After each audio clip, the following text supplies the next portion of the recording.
Umroh sesuai Quran dan Sunnah bersama Karya Imtak. Terjangkau, nyaman, amanah, berpengalaman, sesuai dengan Quran dan Sunnah. Fasilitas, perlengkapan umroh manasik dan handling, hotel bintang 4 dan 5 staraf, dekat dengan Masjid Al-Haram, pesawat Saudi Airlines Direct Jeddah, makan 3 kali sehari, bus AC dan snack, free rihlah maklim Makkah Madinah, free air jam-jam.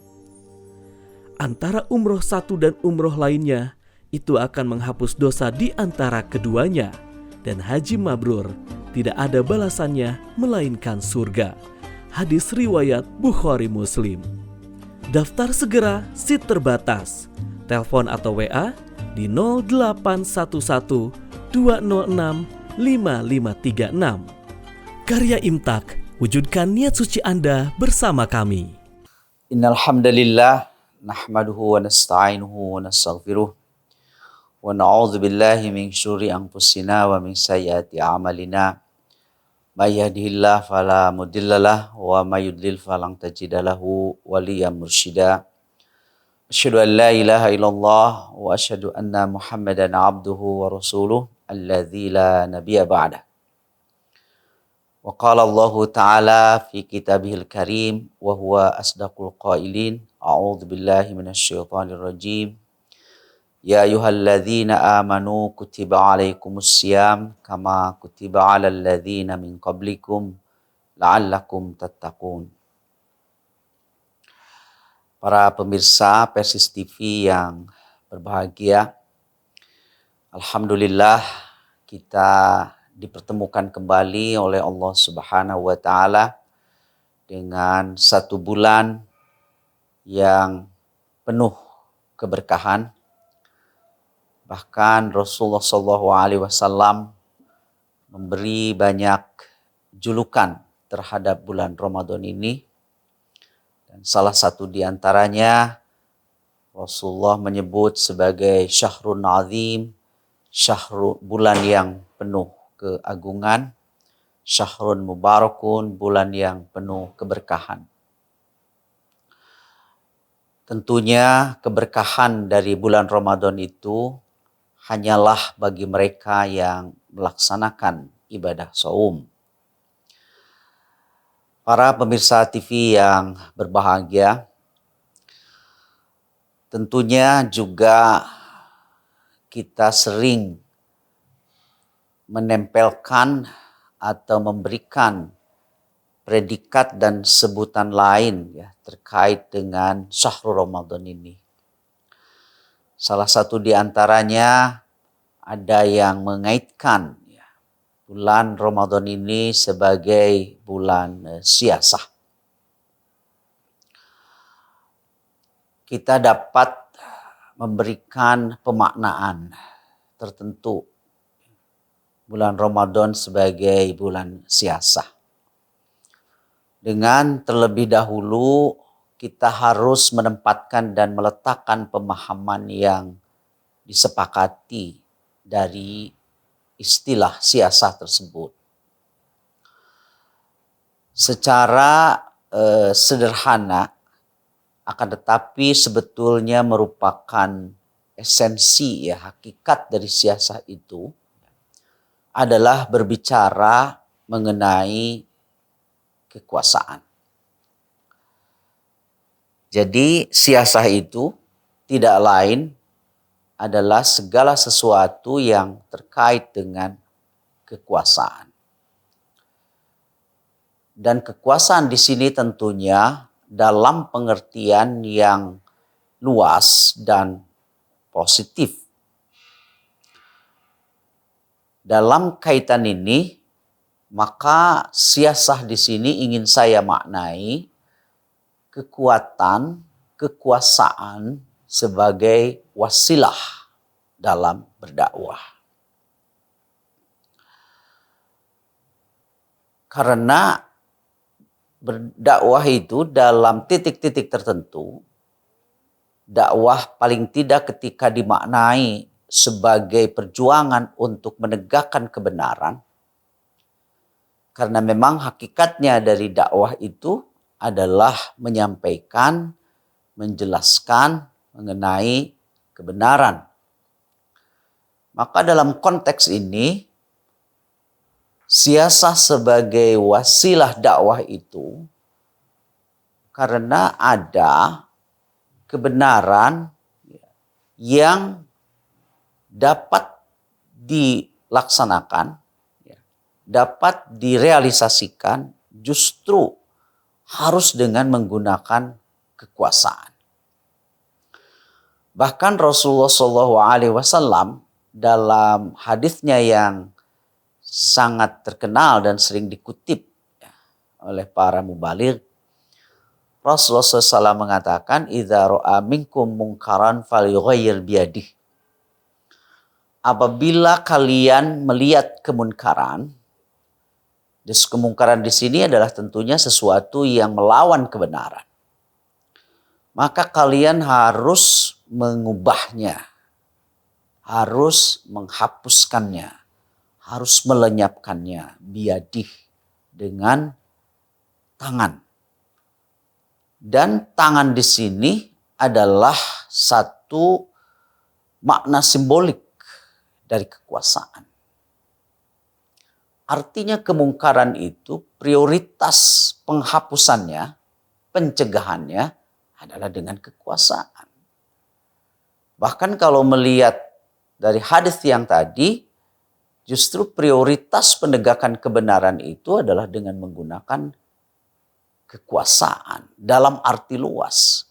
Bisa kekuasaan dengan ilmu, kekuasaan dalam bentuk harta, begitu juga kekuasaan dalam bentuk politik, kekuasaan politik. Para pemirsa TV Persis yang berbahagia, dengan memahami siasah sebagai wasilah untuk penegakan kebenaran, saya ingin mencuplik atau mengingatkan satu episode sejarah dalam bulan Ramadan ini, di mana Rasulullah SAW ketika itu beliau melaksanakan satu perjuangan dakwah lewat kekuatan, yaitu perang. Perang kan salah satu elemen dari kekuatan, di mana tujuannya adalah untuk menegakkan kebenaran. Itu lewat siasah. Dalam hal ini adalah pengerahan kekuatan perang. Di mana Rasulullah melaksanakan perang Badar itu pada bulan Ramadan.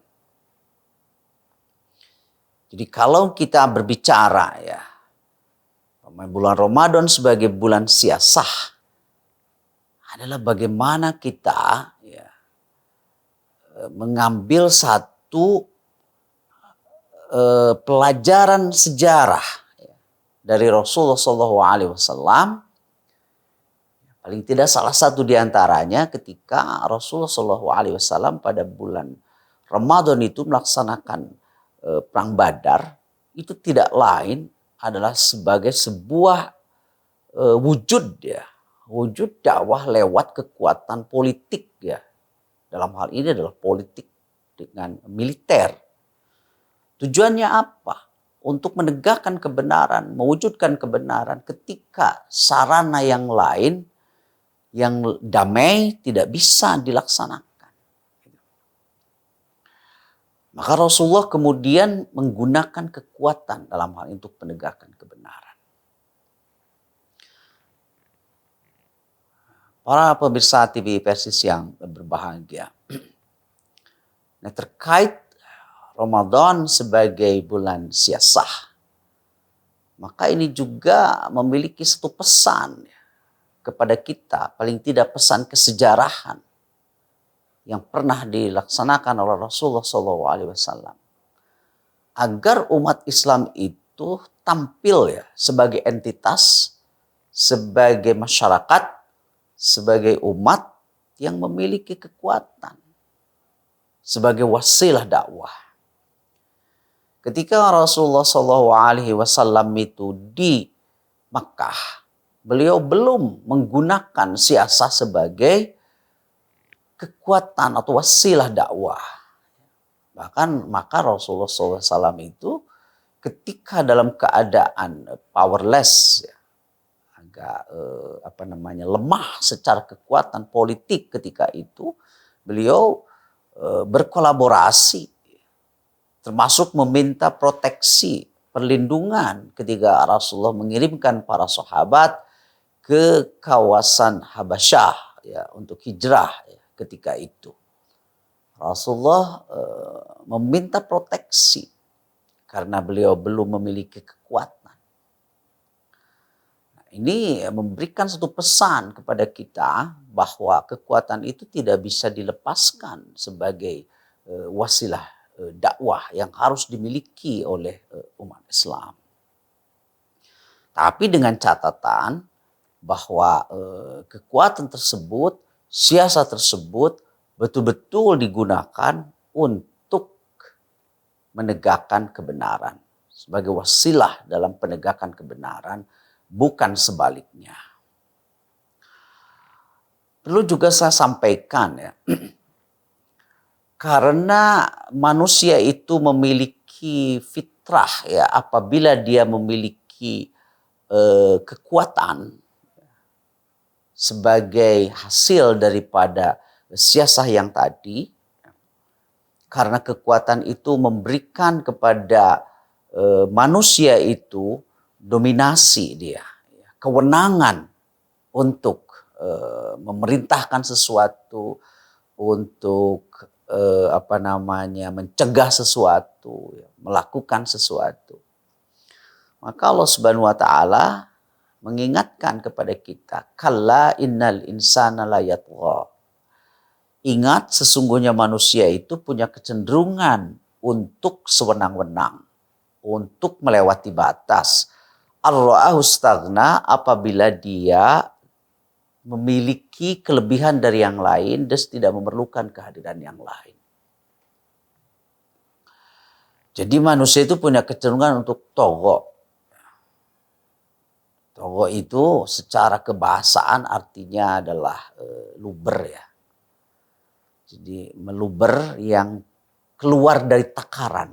Jadi kalau gelas itu dia memiliki kapasitas volume umpamanya 100 ml, kemudian diisi 200 ml, maka dia menjadi tumpah, itu togho.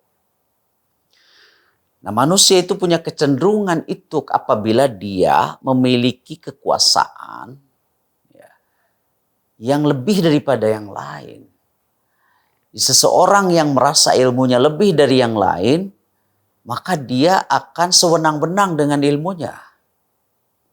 Maka ilmunya itu alih-alih dijadikan wasilah untuk penegakan kebenaran, malah digunakan untuk mengelabui kebenaran itu sendiri.